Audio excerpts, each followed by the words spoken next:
দুর্ঘটনার কবলে জেলা পরিষদ সদস্যের গাড়ি, জখম ৩ জন।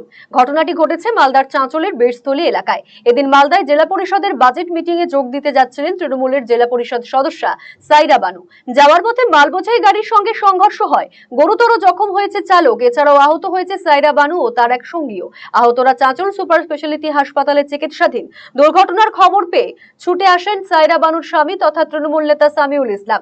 হাসপাতালে আসে চাঁচল থানার আইসি পূর্ণেন্দু কুণ্ডু। নিছক দুর্ঘটনা নাকি পরিকল্পনা মাফিক ঘটনা হয়েছে তা নিয়েই সন্দিহান তৃণমূল নেতা সামিউল ইসলাম।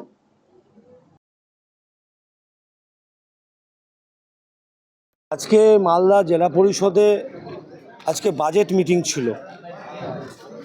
তো জেলা পরিষদ সদস্য সাইরা বানু চাঁচল থেকে রওনা নিয়েছিল, 12:30 নাগাদ রওনা নিয়েছিল আমাদের জেলা পরিষদ পার্টি অফিস থেকে।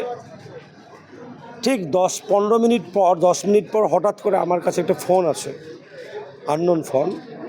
সে বলছে যে আপনার গাড়ি অ্যাক্সিডেন্ট করেছে, কি আপনি গাড়িতে? বললাম না তো। তৎক্ষণাৎ শুনে আমরা তড়িঘড়ি করে আরেকটা আমি নিজে ড্রাইভিং করে সঙ্গে সঙ্গে আমরা 4-5 জনে বীরস্থলের জায়গাটাতে আমরা পৌঁছালাম।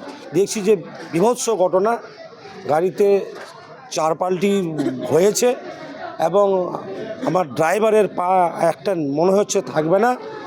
আর আমার একটা রিলেটিভ ছিল গাড়িতে, তার সমস্ত ঠোঁটটা অকেজো অবস্থায় আছে, গাড়িতে রক্তাক্ত। আপনি কি দীর্ঘদিন থেকে পেটের বিভিন্ন সমস্যায় ভুগছেন, গ্যাসের সমস্যায় ভুগছেন? তাহলে আপনার জন্য সুখবর। এখন থেকে প্রতি মাসের নির্দিষ্ট দিনে দিশারি হেলথ কেয়ার রায়গঞ্জ শাখায় নিয়মিত বসছেন হায়দ্রাবাদ থেকে আগত বিশিষ্ট গ্যাস্ট্রোএন্টারোলজিস্ট ডক্টর রবি কিরণ পেরুমাল্লা। ডাক্তার রবি কিরণ পেরুমাল্লাকে দেখাতে আজই যোগাযোগ করুন দিশারি হেলথ কেয়ার উকিলপাড়া রায়গঞ্জ শাখায়। যোগাযোগ করুন 7477785509, 7477785512 এই নম্বরে।